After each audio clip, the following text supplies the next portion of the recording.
Okay, so we're back in second hour with Brian Gerrish. In second hour, we're going to be covering a few different subjects. We're going to have a little chat about the subversion process, which is basically psychological warfare that can be used against a culture or a country in order to subvert it to your aims. We're also going to talk about geopolitics, what's happening in the Middle East with Libya, Syria, Pakistan, Yemen, all these other places. What that means, what the big agenda is, and then we're also going to talk a wee bit about what's happening at home here in Britain with the constant antagonism, the sort of problems we face with the economy and politics and that sort of thing, and what we can do about it as well. So Brian, we were just having a look at this subversion matrix, which you have a copy of. A guy called Yuri Bezmenov, who was a former KGB propagandist, he defected to the US in the mid-80s and told us a lot about how this process works. And there's also a guy called Christopher Story, who wrote the book The EU Collective, who put out a similar document. And what I'm sort of interested in is getting your take on how this whole process works, how we can see it in our society. It's got a number of different areas. If you want to take a society down, you've got to look at religion, education, media, culture. You've got to look at structures such as law and order, social relations, security, internal politics, and foreign affairs. And then you've got family life as well. So family life, society, the family unit, health, race, population. And basically the idea is to first you demoralize, then you destabilize, you push everything into a crisis, so everything is in a complete state of flux, and then you normalize to the desired outcome. So if you can just perhaps talk a little bit about that, Brian, and just tell us how you see this thing happening in the UK at the moment. Okay, well, probably the first thing to say is that when I was learning for myself, I was in this state that I knew something was wrong, but I couldn't quite put my finger on it. I was reading a lot of material, I was reading a lot of papers, and I was noticing strange articles in the paper. You could read an article, one which stuck in my mind was, it was to do with Plymouth, and some CCTV cameras had been installed in a community area, supposedly to prevent burglaries and increase safety of people. But when I read the text with it, there was a little sentence that said, supposedly one of the city council officers had said, what we really need to do is give people the impression that we're listening to them. And I thought, are they really saying that? It's almost as though they're saying that we want people to feel we are listening to them. Now that's the sentence that I've just sort of read out has really got a dual meaning. It's an ideal NLP sentence because it's got two meanings. And I just got the impression that somebody was messing around with my head. Then I would see other things. If I go to another extreme, an article which said that the Bishop of Exeter at that time, Bishop Langrish, had actually chaired a meeting which was to decide whether the regional assembly in the southwest should become an elected regional assembly. And I was fascinated as to why a man of the church would be heavily involved in a political meeting. When I phoned up his PA, a lady, she was, I'm going to say she was very aggressive when I simply asked if I could speak to the bishop to ask him what he was doing being involved in politics. She wouldn't talk to me. She did give me the name of another lady who I subsequently called, and I found that lady was a senior Labour Party activist. And so I got the impression of something weird going on in that we had senior Labour Party activists mixing with the Bishop of Exeter, and this was not something I had realised was going on. So I'm just setting the scene because I was beginning to notice some rather strange things going on. And then one day, amongst all the books I was starting to get and read, I got hold of Christopher Story's The European Union Collective, and I thoroughly recommend it to people to read. But I do give you a bit of a warning, is that it's very detailed on politics in Europe since the Second World War. And not only has it got the main text, it's got an awful lot of notes. So if you're going to read it, you're going to take a bit of time, and you probably need to read it twice, once the main text and once the notes. But I'd sat down with the book and a cup of tea, and I just flicked open the first few pages when I came upon the table which you've just described, except his is a slightly different version and it's got more detail. But essentially it sets out in one column areas of society. In the next column it sets out what is to be done to those areas of society. And the third column sets out the intended results. Mm-hmm. And so, for example, if we look at the family, it says that what is to happen to the family is that it's to be broken down, foster, break down, destroy marriage. And then it gives the result that you destroy loyalty, leaving the state to claim it, and you help to weaken the masses. Now, I read through this table very quickly, and my mind instantly said, my God, this is happening. And I didn't have any problem with the table because I recognized it completely as Soviet subversion. But my brain said, this is actually happening. Mm-hmm. And one of the things I did within the next few days is I made some photocopies of the table, but I took the label off the top so that you couldn't see what it was called, and I took the detail off the bottom so that you couldn't see the detail about who had written it. And I tried a little experiment. I would hand it to somebody, a friend or a colleague, and say, what do you think of that? And you'd then watch the person read it. And I'm going to say something like 7 out of 10 people sort of looked at me with an almost horrified expression, and they said, what is this?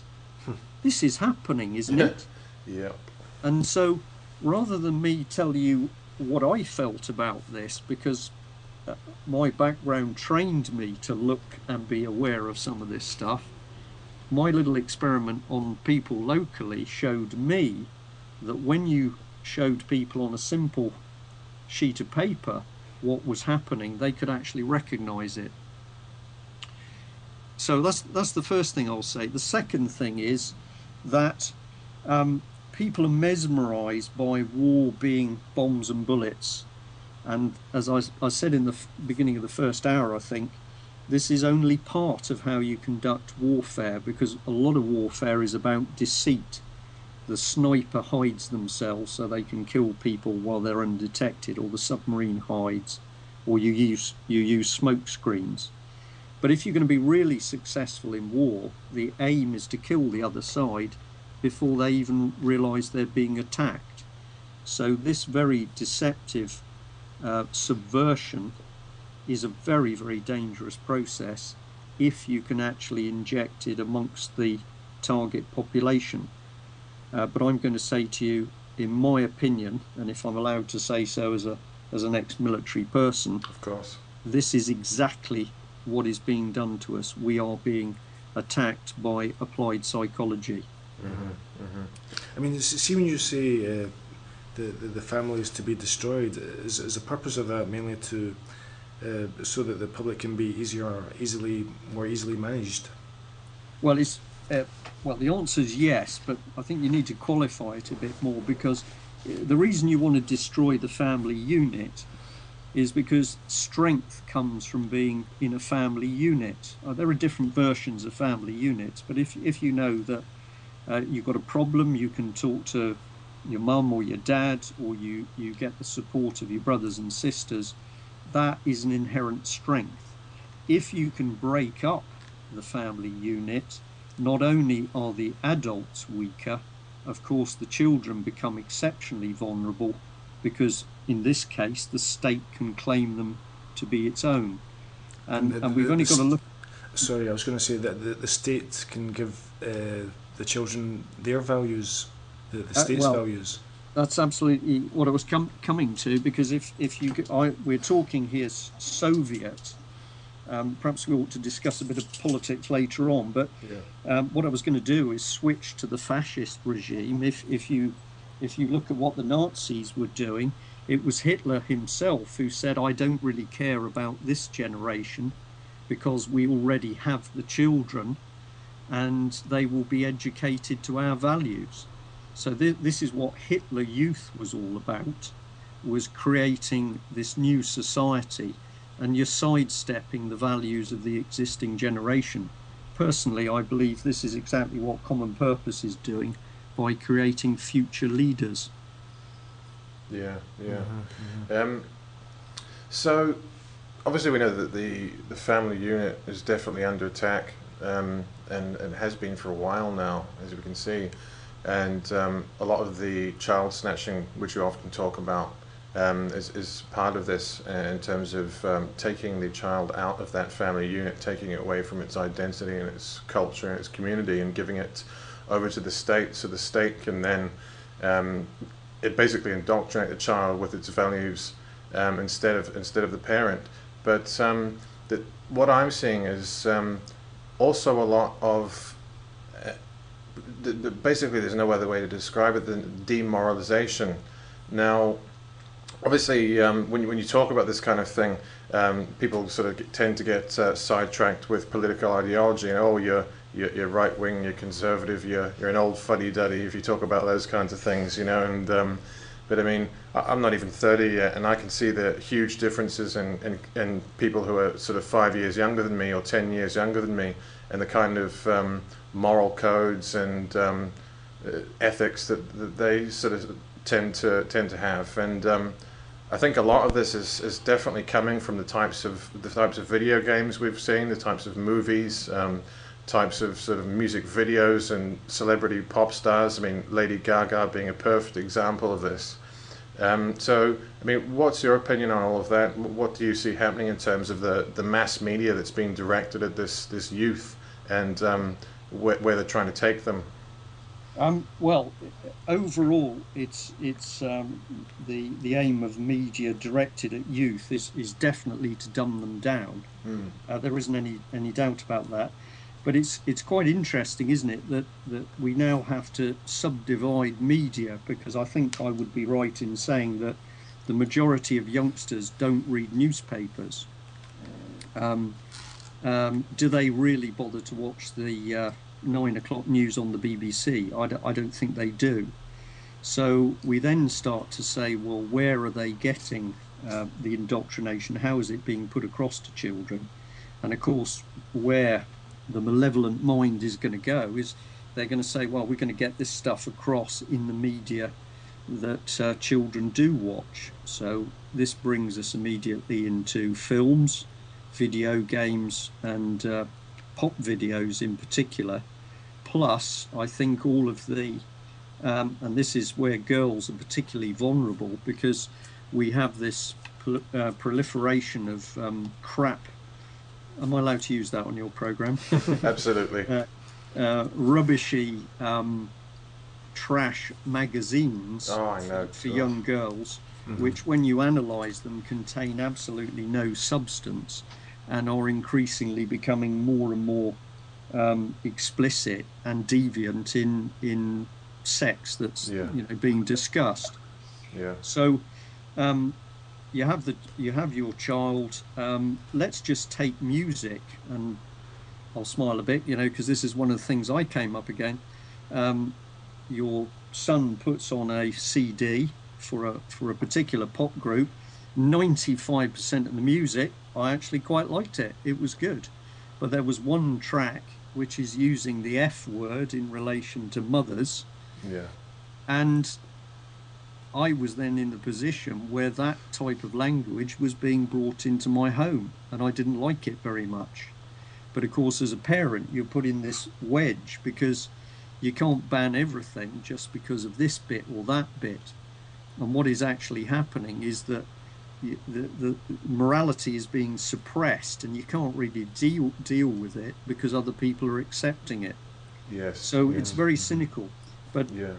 Lady Gaga, for example, if you watch her videos, one that I was shown recently, um, she's sitting on a sofa. I think the song is about her boyfriend, but eventually she murders the bloke in the video. Yeah. Very dark, sinister stuff.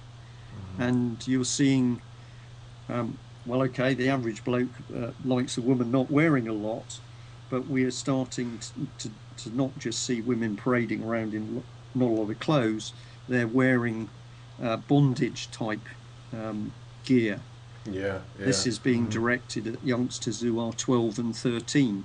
Yeah. Yeah. This is very twisted stuff. I think a lot of it seems to be not only to exaggerate the sexuality and sexual drive, but to confuse it as well. Because so much of this stuff, as you say, tends to be quite deviant, and it almost seems to be as if they're trying to confuse the various gender sort of identities in a way. Well, this is absolutely true, and you've just jogged my memory on something which I've been talking about and is very important, is that we know that the government is starting to push for the subject of heteronormativity. It sounds like a made up word, and I'm sure it is, but it's a very dangerous word, because what is starting to happen is that government policy is saying it is not normal to be heterosexual. Yeah. And this is taking us towards the state where normality is whatever goes. And if you combine that with a lowering of the age of consent, then we're rapidly heading towards paedophilia is normal and acceptable. Yeah. And I do this because we know this is where it's going. Where does that take us eventually? Well, it takes us to bestiality is normal and acceptable. Yeah. So, but probably a listener might be wondering, well, why would they want to do this stuff? And you've given part of it is because it starts to confuse the identity of young people. But I believe there's something else going on, and that is that as you drag people's behaviour to zero, I think it's unkind on animals to describe people behaving like animals. Yeah. But if we reduce people to zero morality and behaviour such as animals, and let's sort of force that point home. Virtually every major city in UK is now running 1, 2, 3, 4 or more clubs for swingers. Yeah. And the swapping of partners in many clubs is to the extent of orgies going on. So this is now an accepted part of culture for some people. If you reduce people to this level, they are much more easily controlled, because they don't have the moral standards to then judge and defend themselves against other attacks, fraud, corruption.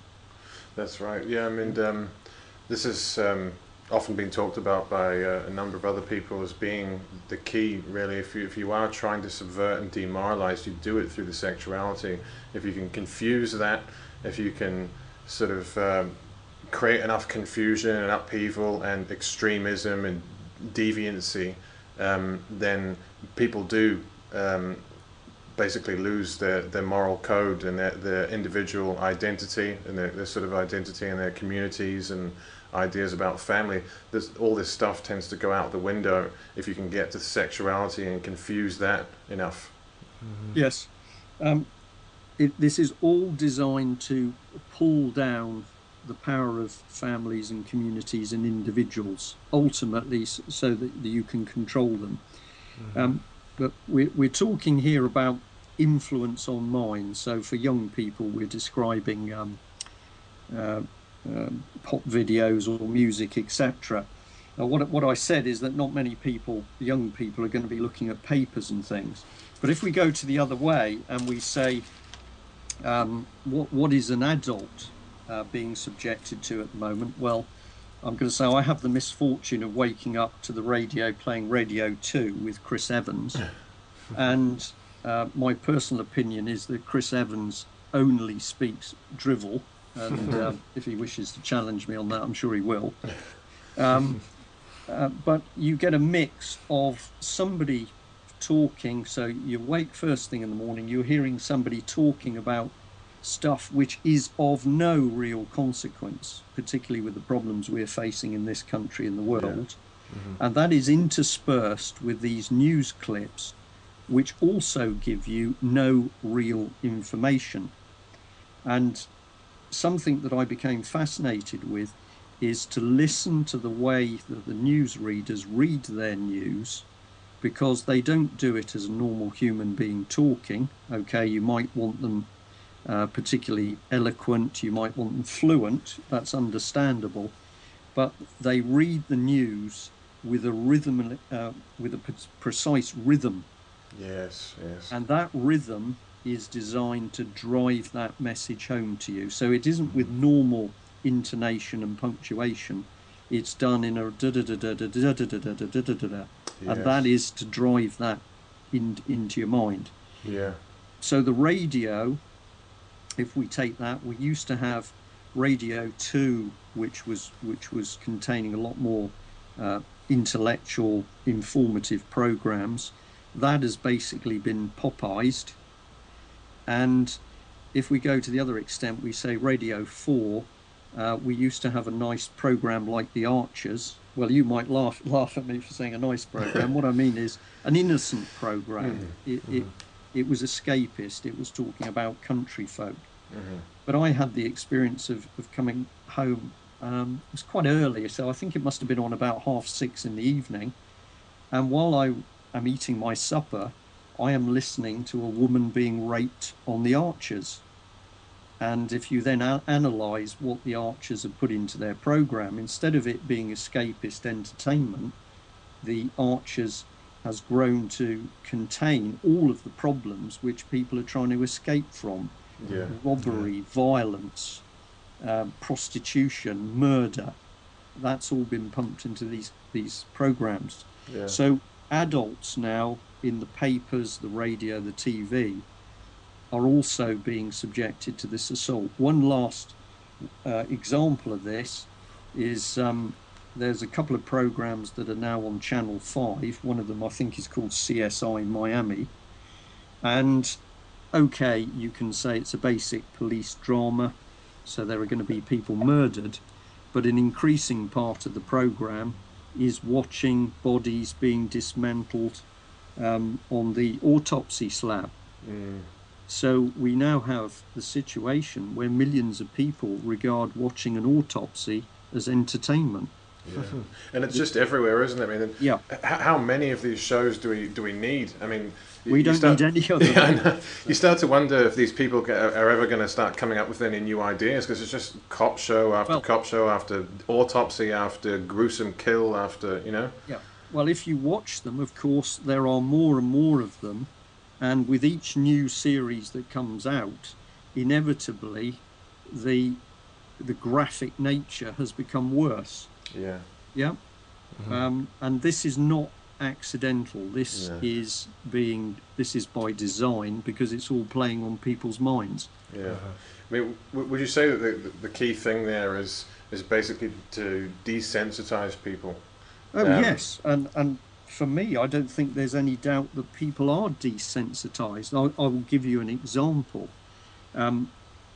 As you know, I am going into court with mums and dads who are having their children taken away from them. Yes. If we first of all say that in accordance with the subversion process, the chart that we've got in front of us, if I look at law and order, the desired outcome is to produce a mistrust of justice. Yes. And in the more detailed table, which is essentially the same thing, but I've got in front of me, it says the idea is to make law legislated, imposed, inconsistent, and with an unwarranted bias in favour of the offender and victimisation of the victim. So here is somebody saying we're going to twist the law so that when you're a victim, the law actually hits you harder. Yeah. And that is exactly what is happening inside the family courts, Yeah. where mothers and fathers who are trying to protect their children are then accused of being mentally ill. That's right. Yeah, this is not an accident. And the thing about the chart is it covers every area of society. Education's in there, media, culture, law and order. Nothing is missed. No. And I was particularly taken with the internal politics, because it said what was going to happen with internal politics was that it was going to become full of party antagonisms, and there was going to be disunity, and that is exactly what we're seeing. This is planned. If you look at almost any political system in the Anglo-American world, it's the same thing. I mean, the politicians aren't actually doing anything. All they spend their entire time just slinging mud at the other party. I mean, their entire premise is simply based on trying to defame their opposition. You know, Yes. So it's basically a circus. You know. Yeah, it's posturing. Posturing. There's something else we can perhaps put across that listeners may not be aware of, might be interested in. One of the sources of strife in the Tory party at the moment is the fact that ordinary MPs, backbench MPs, are waking up to the fact that I think it's 148 or thereabouts Tory MPs are effectively a full part of the government, i.e. they have a designated job to do, and they are picking up extra money for doing that. So within the Tory party, which is technically in power, it isn't the case that each one of those MPs holds the same clout, and when there's a debate they can all input as to what the views of their constituents are. What's actually happening is that you create a paid elite, and it's those elitist MPs who are just following the policy. So you've got a two-tier system. And there's been a little bit of this reported in the papers recently. A bit of the truth does dribble out in the press, where MPs are complaining that the two-tier system combined with the use of whips means that they're just puppets. Yeah. So one or two of them have finally worked out that something is very wrong. Yeah. So if we look at this subversion process as a whole, what we can see in so many different areas of society, in fact in every area of society, the demoralization process. Obviously, Christopher Story and Yuri Bezmenov have both said that it would be sort of 15 to 20 years, basically a generation. I think that's speeding up now. I think they can do it a lot quicker. But once they've pushed everything into sort of a cultural flux where no one has any sort of real morals or ethics left, and no one has any idea what's going on, moral relativism is king, then they move on to the next stage, which is the destabilization period. And I think what we're seeing now is that very part of the program, where they are causing all sorts of problems with the economy, antagonizing all the different groups, and basically making it very difficult for everybody, and trying to turn everybody against each other over problems over money and resources and all those sorts of things. So, I mean, where do you see that going, Brian? Well, I believe, as I think you're saying, that we are now actually entering this destabilization phase. The text, which obviously the listeners can't see, but the text with these tables, quite as you say, quite rightly, suggested about 25 years for the demoralization stage. Now, I find it quite interesting that Common Purpose, which I believe is active in this general subversion process, got going, according to Julia Middleton, in 1985. And if we add 25 years onto that, okay, that brings us, these things, of course, are not fixed. You don't just do it for 25 years and that's it. They're going to run for about that period, slightly more, slightly less.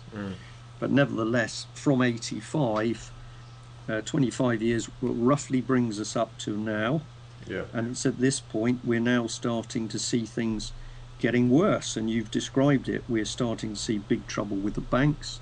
We've seen our industry and manufacturing base absolutely wiped out. We've seen our farming destroyed. We're seeing huge problems with law and order. One of the things on the chart here is that it says that basically foreign relations will become locked into multi-nation mechanisms. So all influence as a nation state is lost. And of course, that is what Cameron is busy doing, trying to lock us into the, particularly this military partnership with the French. We're being stripped of power to act alone, and we're being locked in with these other nations. But the thing which stuck out for me when I originally read this text, which is whatever it is, about 10 years ago, was that in relation to the subversion and destabilization stage, which we're now in, it uses the words Big Brother. Yeah. Big Brother appears in the wings. That's right. Big Brother is the collective, and it's talking about the collective state. And it uses the word the beast, which has emerged, but which is not yet recognized. Now, whoever put this document together, it's no good calling it a forgery, because whoever wrote it was being incredibly accurate in describing what is happening at the moment. So somebody here not only knew that we were going to get into this destabilization, but they're even using a term like Big Brother. Yeah. Yeah? Yeah, absolutely. It's really quite something when you look at this as a methodical process that is being really carried out over such a long period of time. It gives you a sort of a perspective on the kind of long-term time periods that the people behind this are working in. Yeah. Now, let me cover something else for listeners, and I'm working on the basis here that if I can cover some topics, and people may say, "I've never heard that before. I'm going to check that out." Please go away and check it.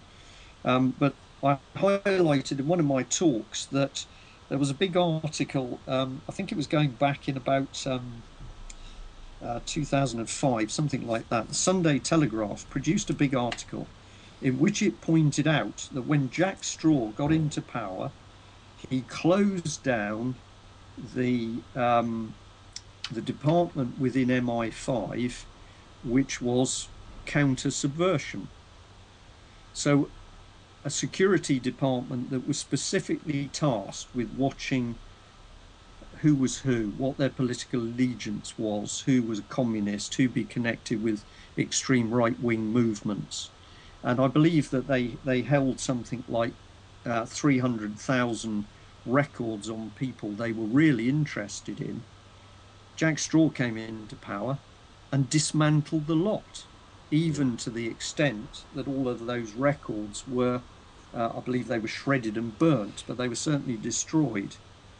And you say, why would you want to destroy all these records? Well, for me, it's quite obvious. If you know that you are going to attack a country by subversion, and that is using a fifth column inside the country, if you get into power and you're involved with that subversion, you are going to collapse the organizations who could expose you.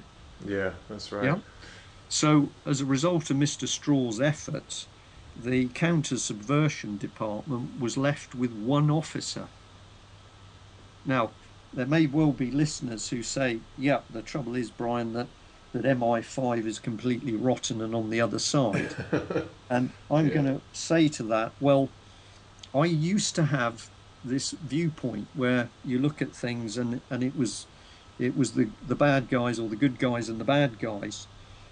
What I've learned from my own research and maybe being a bit involved in the game is that shades of grey is a much better way to approach it. Yes. So it is foolish, for example, to say that all policemen are bad, because they're absolutely not. There's some of them are absolutely corrupt. They're evil people, but many of them, and I believe still the majority, are doing a job which they believe in, and they are themselves suffering from the bad influences we are. That's right. And if you take the security services, most of the people there will be the useful idiots. Yeah. They will be fresh out of school. They're young, bright people, sucked in, told they're doing a good job. They won't actually realise what they've become part of.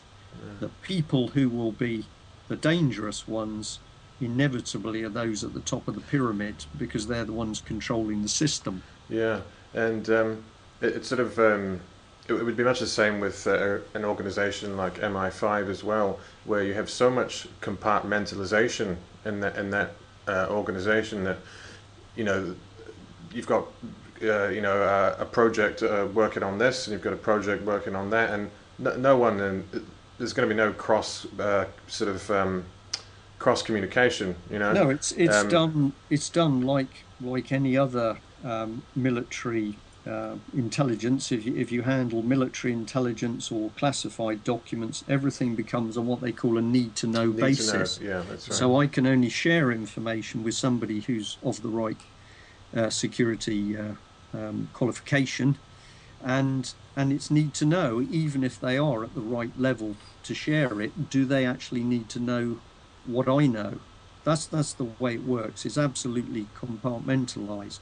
So you'll have many people who will be doing desk jobs, and they are monitoring people who, yes, they are a risk to the country, but what they'll have no idea about is that other parts of their organisation funding them. Yeah. will be up late at night rooting through Brian Gerrish's waste bins to see what I'm up to. Yeah. This is where the process is so ridiculous. Yeah, I mean, right. I've made a joke about this, but I've been told several times recently that the special branch is interested in what I'm doing, and I say, well, if you're out there, guys, and you're interested, please ring me up, because you can come and talk to me, and I'll tell you what I'm doing. Yeah. But no, they're hiding around in the shadows. Well, that's how they operate, and of course, if they're interested in any sort of counterintelligence work to try and discredit you, then they've got to stay well below the radar to do that, most likely. Well, that's true. Yeah. Shall we? Sorry, I may be stealing your thunder, but no, go ahead. The destabilization, the key bit for people to understand is that by destabilization, they are talking total destabilization of a society. They want violence on the streets. Yeah. They want people protesting because they haven't got jobs. Mm-hmm. In my opinion, we are definitely going to see orchestrated fuel and food shortages. Yeah, it's definitely happening. Yeah, especially with the crops as well. But we'll get into that another time. Yeah. Go on. Yeah, so the first thing people might like to think about, and I can assure you that many of us have already done it, is you might like to think about getting some food supplies in, or some fuel stocks. Definitely. All right. Yeah. And the end of the destabilization is you get to an actual crisis point where everything is so bad and so chaotic that they can put in a leader. That's right. The country is in chaos. Everybody doesn't know which way to turn. Suddenly a person stands up and says, I understand what's going on. This is ridiculous. We can sort this out.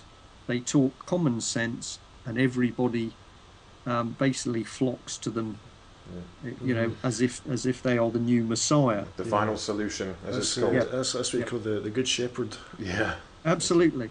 But of course, what this person is going to be is a complete plant, because their job is then to normalise things, and normalisation in Soviet communist terms is of course that you are normalised into a Soviet system. That's it. That's it. There's going to be one solution for everything. All areas must be brought together into a monolithic regime. Things are too complicated, so we just need one final solution to sort everything out. That's correct. And as you say, we'll have this smiling dictator up there leading the charge. So it's quite obvious to see where things are going, but this also relates to what's happening in the rest of the world at the moment, because this year we've seen quite a lot happening. We've had this invasion of Libya. which occurred on a ritual date, of course, same day as the Iraqi invasion occurred, which was the 19th of March. And then, of course, you had this farce of Osama bin Laden being killed on the 1st of May, which is another ritual date. Same day as Adolf Hitler was, what was it? Yeah, May 1st, it was Adolf Hitler was pronounced dead on that day as well. So that's a bit of intrigue for people to look at. But they're calling it a kinetic action this time. So we're not invading countries, we're giving them kinetic action, and we're having a no-fly zone. And then after this Osama bin Laden fiasco, Pakistan is now definitely in the spotlights, and we're hearing all sorts about Al-Qaeda and the Pakistani ISI. We're also hearing a lot more about Syria, all these revolutions that have been going on all over the place. So I really tend to think that these are actually intelligence-driven by what we would call soft power operatives, where people who have been basically moles or sleepers in a country for a number of years have adapted to the culture. They've got networks of people, and then at the right time they're activated when there's in the right climate, and they can trigger these big revolutions to bring about regime change. And this seems to be, well, as we've seen with what they call the Arab Spring, it seems to be happening more often, and it seems to be spreading. And I see this as definitely part of a much larger agenda for the Middle East. What do you see happening there, Brian? Well, it's absolutely a much larger agenda. I am absolutely sure that the destabilization of the Mediterranean rim countries, I think we've got a number of things going on, but two of the key ones is that we're definitely in the process of plundering the Libyan oil. That's something that's going on. We did it to Iraq. We're now in there, led by David Cameron, stealing resources from another country, and we're using military force to do it. But the other thing is that in the background, the planning documents clearly show, and you can go in the direction of the Trilateral Commission for this, that the central power block of the plan to get the world into three huge power blocks is that the European Union is to include Africa. Right. And Africa over recent years, we're certainly talking the last 5 years, in the background has been being gently carved up to take away nation states and, surprise, surprise, to regionalize the African continent. Yeah. So in exactly the same way as we've seen European countries destroyed, particularly Britain, destruction of our historic counties, and we're forced into regional economic units. This has been going on in Africa, and you cannot allow strong nation states to stand. It's a bit of a generalization, but a lot of the strongest states were there up on the Mediterranean borders, so on the Mediterranean Sea. And I believe that as part of the program of beating Africa into the European mold, they had to destroy the stability of those countries. Yeah. And on top of that, of course, we've got control of the Libyan oil. But something I heard on I think it was on the radio, it might have been on TV, I saw it on TV, but was the president of Syria. Yeah, it was radio. And he was saying very forcefully, my country is being attacked by subversives. And of course, the BBC, as usual, the interviewer was almost mocking in the way that these comments were dealt with. But I firmly believe that what that man was talking about was absolutely true. He is woken up to find that he's got forces at work inside his country which are hostile. He won't see the full strings of how they're controlled, but he knows that they're controlled by agencies outside Syria. And it's very interesting that I'm going to say privilege that we've got some Egyptian people locally who have been talking to us about how they see things in Egypt and the feedback they're getting, and exactly the same thing, that from a peaceful state, very, very quickly, you saw people being whipped up and manipulated in order to rise up. And what we get as a good clue in Egypt as to who's driving this thing, when Mr. Cameron went, when things had died down, who did he take with him on his visit to Egypt? Did he take medical teams? Did he take teams that were going to help the injured? No, he took 8 international arms firms. So I mean, this is the thing. Whilst there's a lot of propaganda in the news, if you watch it and you keep your eyes open, the truth has a way of bubbling through. That's right. But yeah. to answer your question, I believe we're seeing an absolutely massive grab of these influential countries, coupled with the desire to absolutely rape Libya of natural resources. Yeah. And we're using unlawful military force in order to do that. That's right. Well, if you look at the famous PNAC document, which is the project for the New American Century, which was basically a think tank that released a paper, I think it was 1 year before 9/11, they released this paper. And obviously one of the first things they said was that in order to justify American strength in the world and expand our military forces, we would need a new Pearl Harbor. And of course they conveniently got one. But that's another talk altogether. But one of the things they said was they basically labeled all of these countries that we're seeing this activity in now as being crucial to justify what they call full spectrum dominance. And as you say, this is what's happening at the moment. I think they've had their people there for a while.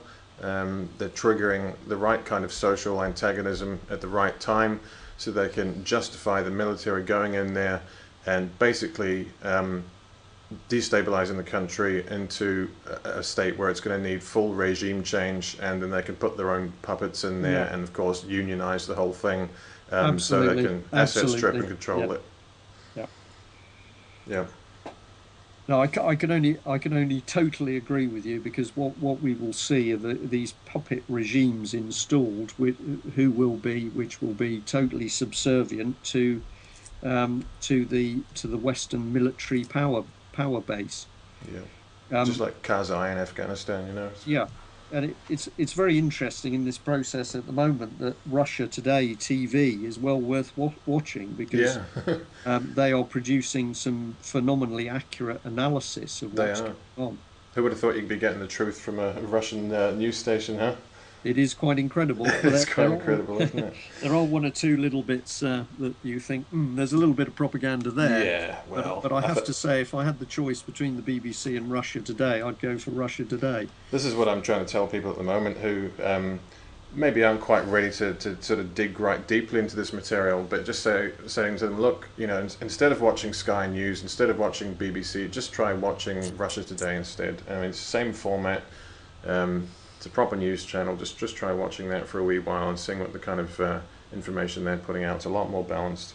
Yeah. Yes. So another thing which I'm interested in talking about is Pakistan, because obviously this whole Osama thing,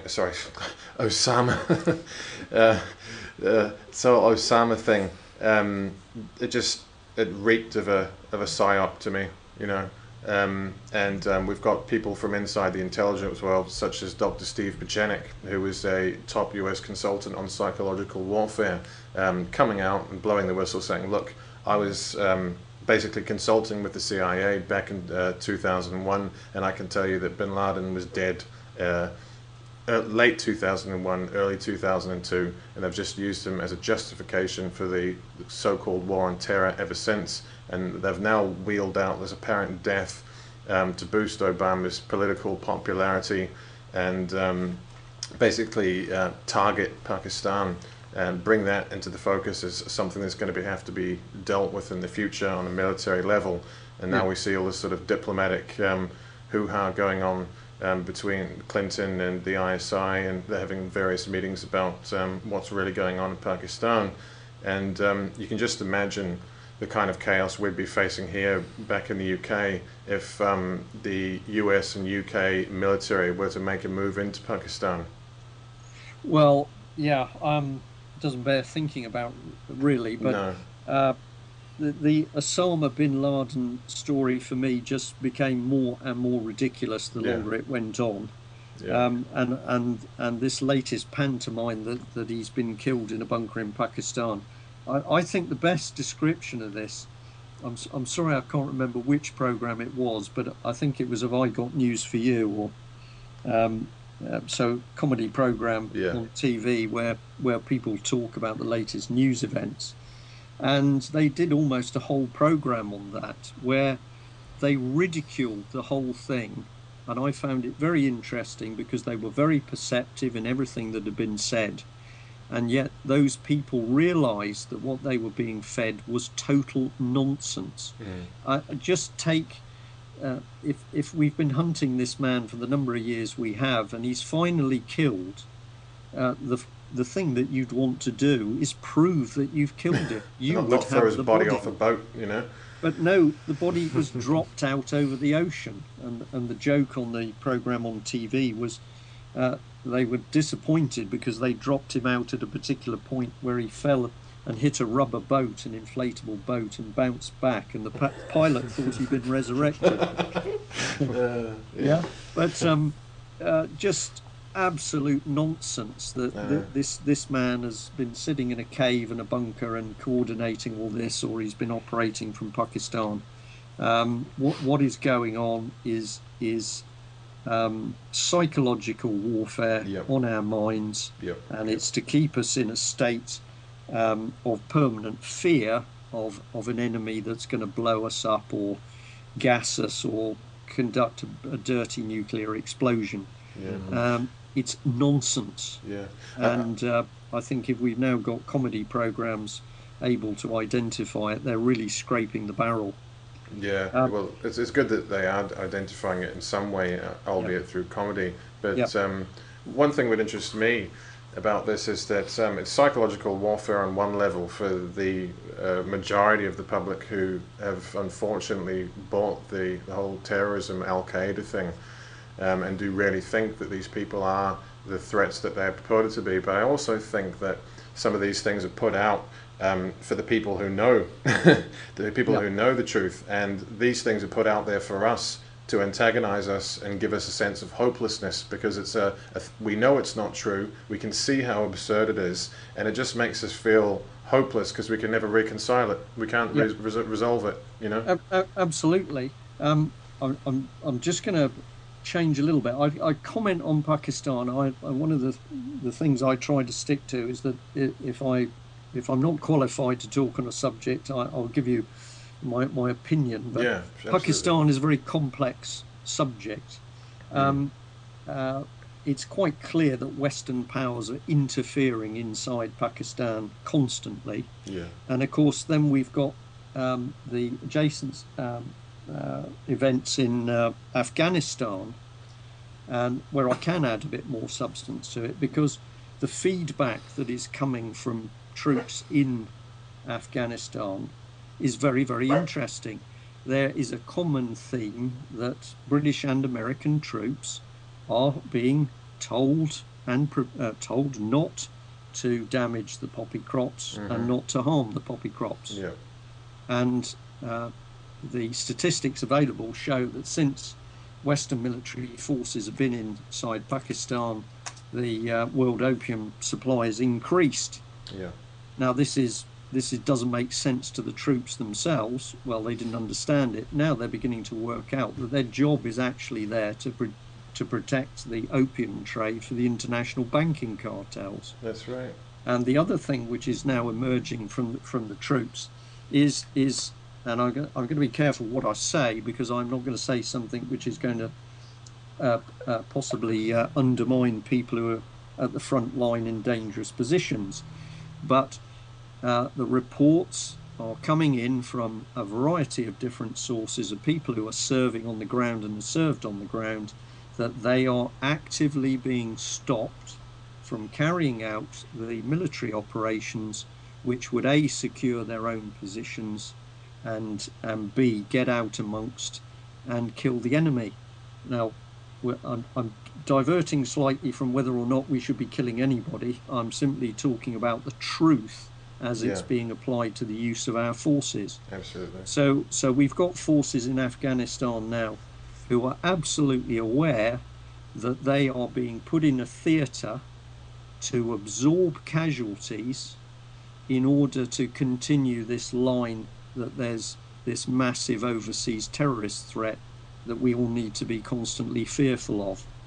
And again, this is not a very cheerful subject, but we've got to cover it. We do. One of the great propaganda tricks at the moment is that you are seeing troops coming back in coffins. What you're never seeing is the number of people who are injured. So every time somebody's killed on the battlefield, statistics show that somewhere between 4 or 5 people are going to suffer injuries, from light injuries to severe injuries. Yeah, but we never get told about this. No. So the whole of the conduct of the war in Afghanistan, and it was the same in Iraq, it is an absolute lie. We've got an unlawful war going on, and we are seeing our troops being used as political pawns to help reinforce this false idea that we've got men in caves who are going to unleash an attack on mainland UK or America. Yeah, it's absolute nonsense. It is. Yep. And the other bit I'd just like to mention, because if we talk about, I used to think that Tony Blair was a particularly odious man in his deceit and lies to the public, but we've now got David Cameron. Reports are coming in that we are still using depleted uranium, and that's also the case in Afghanistan. And of course, not only does that leave a legacy on the civilian population in the areas where it's used, but we know that it's also having an adverse effect on our own troops. And yet none of this information is coming into the public domain. Sorry. So obviously there's a lot going on. There's a lot going on in many different areas. We've got a number of illegal wars going on in the Middle East and North Africa, and it all seems to point towards the fact that this is just going to increase, and these revolutions are going to expand. They've now announced that they will be launching an official ground invasion in Libya in September, I think it is. So we've got more military action coming up. Obviously they're provoking a lot of these other nations like Pakistan with constant drone attacks to seeing if they can stir up dissent and antagonism. So it's looking pretty crazy. What do you think have we got in store for us back in the UK, Brian? I mean, we've had a financial crash back in 2008. They've sort of managed to stitch it together for the last few years, and they've kind of been bailing ever since with these bailouts and stimulus packages and whatnot. What do you see happening in the next sort of year or two in terms of the continuation of this destabilization progress and ultimately the crisis? I personally believe that we are going to experience some very, very tough times. These people are not playing around. They want to absolutely take control of this society, and they're going to do it by destabilization, demoralization and subversion. So I don't think we've seen anything yet. I don't think we've seen what we should really call a financial collapse, because that was a blip. A few banks went bust. Yeah. Financially, we are on the precipice of a major collapse of the whole fraudulent international system. Yeah. And I think Mike Robinson from the UK column summed this up best when, he said, how do we get this across to people?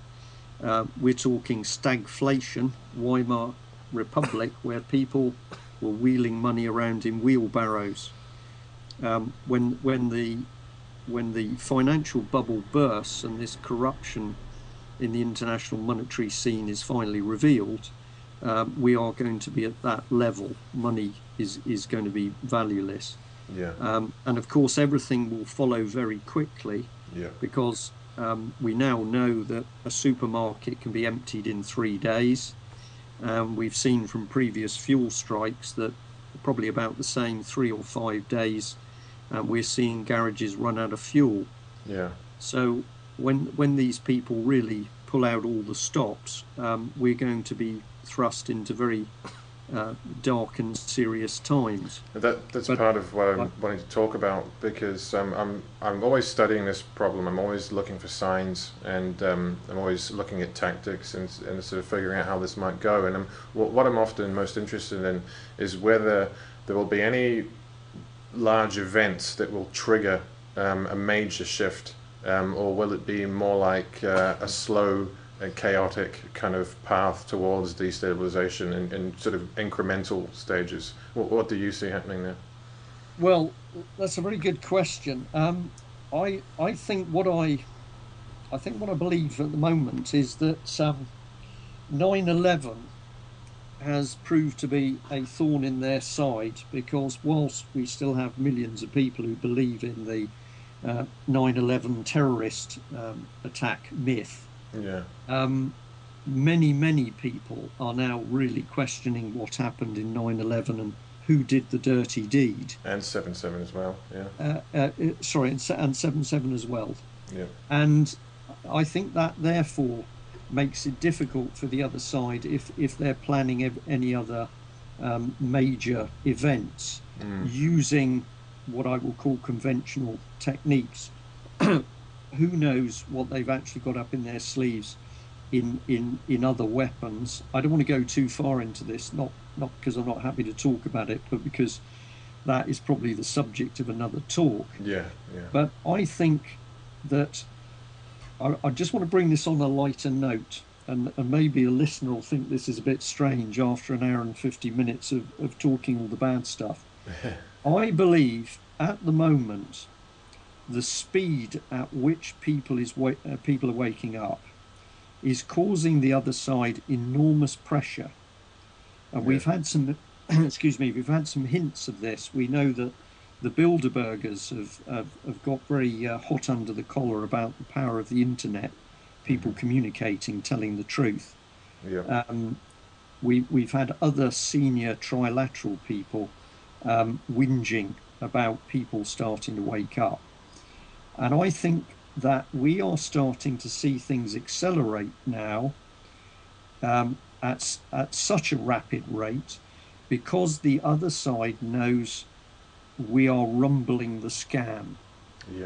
Their plan was subversion. It was designed to be done in the dark. It was designed to have people confused, to not understand what was being done to them. Now we're understanding, and some people are understanding very well, the only thing these people can do is more of the same plan faster. As they go faster, because their nature is that they are arrogant, they're ruthless. These are not people that work in cuddly teams. They work in teams based on threats and intimidation and power bases. So the nature of the beast that we're fighting is that it's aggressive but also fractious. And now, as they have to speed things up, I think that we will see their plan become more fractious itself. And you will see some people saying, well, if we're going to do it, we've got to go at this speed. I want to race ahead. And other people saying, well, I'm not so sure. I think we should slow down a bit. Yes, you do see that, don't you? Sort of. So I think the other side is going to become ever more chaotic. And this is to our advantage, because the longer we can delay it, the more people we wake up and the more pressure we put on them. If we'd have had this discussion a year ago, I can tell you that what I saw, and I'm thinking this is quite black, I can't see any movement, I can't see any light at the end of the tunnel. But in this last 6 months in particular, there seems to have been a fantastic wakening up amongst ordinary people, not only in the UK, but worldwide. I can have a conversation with an Egyptian and we are talking about the same thing. This is very exciting. Yeah, so that's definitely a good thing. There are some people out there who I'm going to say are the cuddly brigade, and they believe that if we go into love and light and cuddle everybody, we are going to solve it. I'm a big believer in love and light, because ultimately I think this is why we're on the planet. But I also believe that we're going to go through very tough times, but we can deal with those tough times if we get enough people to wake up and understand what they're fighting. That's it. I was just going to say, in line with that, I think one of the most important thing for people to consider is that because this agenda has been speeding up, and because they know that there are a lot of us who are waking up and who are asking questions and getting informed about what's going on, they are trying to subvert us in very similar ways by giving us false heroes. We're seeing a lot of these sort of funded groups for various causes and ideologies coming out of the woodwork, and basically just sort of what would you call it? Sort of just sort of good shepherds and people's champions, and I think it could be Pied Pipers, that kind of thing. And there's a lot of what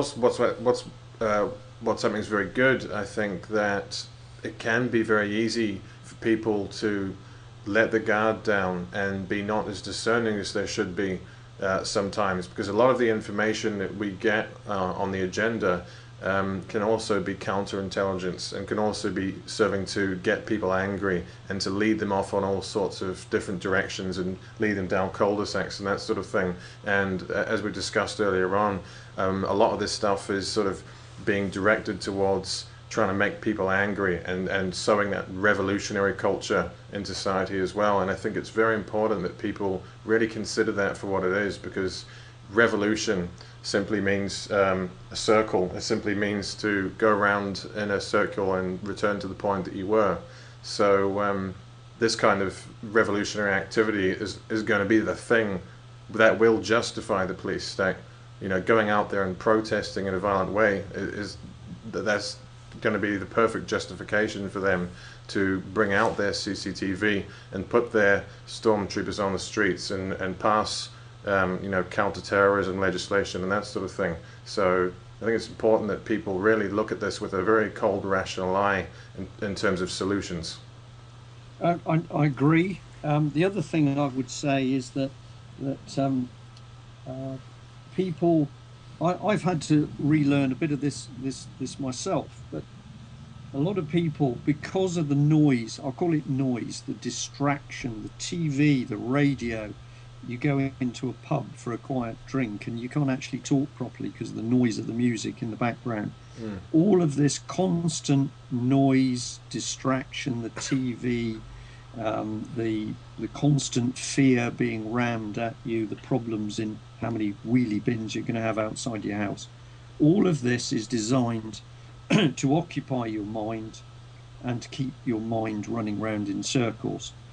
And one of the most important things for people to do, and this is a nice thing to start talking about, because we're talking about a really horrible situation of a nasty thing installing itself, a dictatorship. And yet the counter to it is to do things which are really quite nice and really quite easy.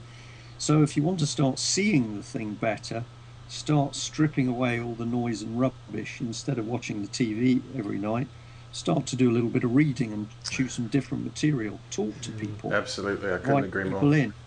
And the other thing is to start listening to your, we can call it your gut instinct or your intuition or your inner self, because that is the thing which gives you the moral compass as to whether what you're seeing is right or wrong. People have a brilliant inbuilt ability to look at something, an object, a situation, and they instinctively know it's not right. What that person says, I don't know what it is, but it's not right. That's instinct, intuition. Follow that, before you start listening to what your brain says, because your brain is scrambled with all the nonsense. So none of us get it right all of the time. I've been deceived by some individuals and I've been deceived by some organizations, but I will say I am getting much, much better at before I get very near to something, I get a feeling off it. I don't like that. And then I check out to see whether my intuition was right. And I meet more and more people who feel the same. So if you're looking at something, don't take what we say, for the gospel truth. Check it, but listen to what you've got inside you. Children do. They're very, very perceptive children, and yet the knowledge they've got can be quite small. So we've got to get back to these basics. That's right. And the other thing I'd like to say, because it's something I feel quite strongly about, it doesn't matter what country you've got in the world, people within that country at some stage have fought and died to protect their families and their country. It may be that they fought on a side we would say was the wrong side, but nevertheless, they knew that they had to do something, and they faced horrible things, and they didn't back away from it. And we're in a country that's been very lucky, because even though we fought wars, we haven't been invaded. We don't know what it's like to live in a communist state. We've got a bit soft and flabby, but we are going to be asked to do a job, and that is to fight this machine that's trying to install itself. And if we stay calm and we start to wake people up, we can beat these people with no trouble at all, because the number of people who are controlling these horrible events, there's only a handful of them. You can number them in hundreds or thousands. They may have all the money, but when all the people wake up, they just don't have any power. So the counter to it is for people to talk, spread the word, learn, say no, withdraw their consent. And I'm going to say, if I talk to Ian Crane or John Harris or David Icke or other people who are out there trying to get people to wake up to what's going on, they all feel that the only thing we've got to do is wake people up. The moment enough people see what the plan is being used against us, we win. I agree. And another important thing, which you might want to just mention, is lawful rebellion, because I know you are a supporter of that, and it's something that people can definitely look into as you call it a mindset, don't you? Well, yeah. I don't want to use the word ideology because the other side grabs that, but we, loose group of people from different groups, but all of us were concerned with this business of what can you do to stop this juggernaut which is acting against you. The answer is not a political party, because if you have a political party, it's got to be elected within a corrupt system that the other side controls. So in my opinion, any political party is doomed to failure. You can have organisations, if they get successful, the other side infiltrates them and pulls them apart. Yep. So we started to look for something that we could talk about openly, and even if the other side listened to what we were talking about, it couldn't actually stop it. Yep. And the concept we came up with was lawful rebellion. Now, lawful rebellion is a proper term. It's part of the British Constitution, and in a simplistic sense, it says that if we have a bad government, we are entitled to lawfully rebel to overturn that government. And we have interpreted lawful rebellion to say this is peaceful, we're working within the law, but essentially we're saying, no, we've had enough, and we're not going to do what you are asking us to do. And we devised a logo, which was a dove, white dove centered on the Union flag, the British flag. And we did that because although other people believe that perhaps the dove has got other connotations, we said to the average person, the dove is a nice bird, and they regard it as a bird of peace. So we will take that dove and we will put it on our national flag to show that this movement is essentially a peaceful movement. But no, we're not going to lie back and take what's coming. We're going to rebel. And what we say is, it doesn't matter what your own group is. If you adopt lawful rebellion, you carry on doing what your group is interested in. Maybe you're interested in food, or you're interested in improving the NHS, or countering the destruction of the NHS. You carry on doing your prime aim, but you label yourself with a lawful rebellion logo, and then other people can see that your group is also fighting the beast that we're fighting. That's and right. The beauty of this is that it spreads, but there's no organisational structure. There's no structure to be subverted, is there? Yeah. Mm-hmm. And the thing that happened within a few weeks of us posting some of the logos up on the internet was that we were sent a copy of the French flag with a dove on it, and we also later received one from Australia. And people had automatically picked up on the fact that this wasn't a British organisation. This is a concept of we are rebelling. Yeah, that's right. Yeah. Mm-hmm. No, it's a great thing for people to look into, and it's something I'm going to look into myself as well. Because as you say, if people working in the various forums and the various networks and groups and different causes can all have a common mindset, if you will, a common set of values, then that does give solidarity to what we're trying to do without giving it any structure that can be taken down. So it really is a brilliant thing. Yeah, and you're not trying to produce clones. I don't want people to have all the views I've got, because life would be boring if that's the case. Yeah. So the thing about lawful rebellion is you are showing that a lot of people are going on one general direction. How they get there, they may come along various routes, but they all know that what they're going for, and if we have to really come down to it, is to restore truth and honesty and love back in society. That's where we're going. Yeah. We just need millions of people to start gently moving in the same direction. And then I don't think Mr. Cameron's got long in office. No. Well, we've definitely covered a lot this evening, Brian. It's been a fantastic conversation. So we really appreciate you coming on and taking the time to talk to us this evening. And we hope that listeners out there have learned a lot. And it would be great to have you on the show again at some point in the future, Brian, because there's certainly a lot more that we could go into on a number of different subjects. So we'll definitely stay in touch. But for people who are wanting to have a look at Brian's websites, you've got the ukcolumn.com, you've got .org, sorry, my mistake. Yeah. And you've also got cpexposed.com, isn't it? Yeah. Well, again, thanks a lot, Brian. We really appreciate it, and hopefully we'll speak to you again soon. Okay, right. Thank you for the opportunity. Okay, no, good night to everybody. Thanks, Brian.